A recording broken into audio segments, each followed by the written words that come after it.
انا ما اظنش ان في مكان بيبيع اكسسوارز احسن من نغم. البيج دي اللي انا هقول لكم عليها هي المكان الوحيد اللي انا بجيب منها اكسسوارز. قبليها انا ما كانش ليا قوي في الاكسسوارز بصراحه. البيج دي اسمها نغم ديزاينز، تمام؟ هي بنت يعني احلى اكسسوارز. انا ما كانش ليا بجد في الاكسسوارز قبلها.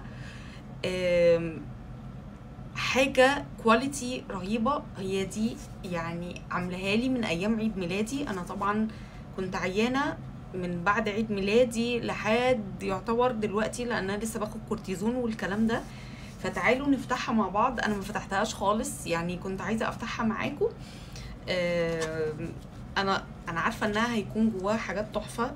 يعني انا الخواتم بتاعتي والحاجات بتاعتي كلها من عندها، لان بجد يعني احلى اكسسوارز. تعالوا افتح البتاع دي واجي لكم تاني.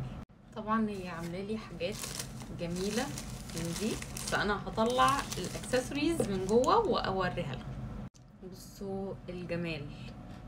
انا بحب جدا جدا الخواتم دي اللي بيبقى فيها اللعب دي. انا مش بلاقيها في حته غير عندها بصراحه. هي دايما عندها، وانا يعني انا معرفتش الحاجات دي اصلا غير من عندها. وعايزه اقول لكم الكواليتي بتاعتها روعه روعه زي ما انتم شايفين. ومفيش حد بيشوفني غير لما بيسالني انتي بتجيبيها منين. عندها دايما كولكشنز تجنن تجنن، شكلها روعه. تعالوا اوريكم بقيه الحاجات. بصوا مثلا الشغل ده، الناس اللي بتحب الشغل ده روعه. تعمله هي جميل جدا جدا جدا، شكله تحفه. بصوا الجمال. بصوا البريسلت، بصوا معاها الخاتم بتاعها. يعني حاسه ان انا اميره الذهب. بصوا يجننوا. ما اظنش ان انتوا هتلاقوا حد عنده اكسسوارز احلى منها، وبالسعر ده اسعارها تجنن. بصوا الرقه، بصوا الجمال. بصوا انتوا شايفين طبعا، يعني مش محتاجه كلام. روعه. انا ما كنتش عايزه افتح كل حاجه مره واحده، بس يعني بصوا يعني مش هقدر. انتوا شايفين اصلا الحاجه شكلها عامل ازاي. شايفين؟ بصوا الجمال، بصوا الجمال. بصوا التفاصيل اصلا عامله ازاي. روعه روعه.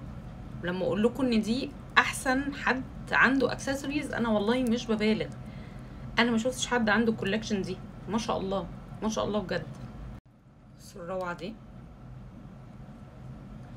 بصوا ما شاء الله، يجنن، خطير. وده ينفع انكلت، ينفع بريسلت، ومش بيغيروا لون خالص. وده برضو هكذا ينفع انكلت او بريسلت. تحسوهم دهب، يعني تحسوهم دهب، مش حاجة عادية. وبصوا بقى الحلقان وجمالها. انا واخدة منها حلقان تحفة تحفة. بصوا الجمال. استحالة هتلاقوا الجمال ده عند حد تاني. بصوا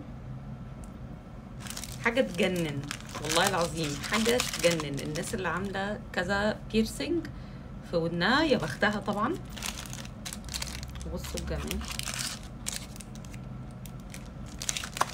هكتب لكم طبعا اسم البيج بتاعتها هنا عشان تروحوا تشوفوا الجمال اللي عندها. وهي بنت زي السكر وذوق جدا جدا. لازم تشوفوا الاكونت بتاعها. طبعا هي على انستجرام.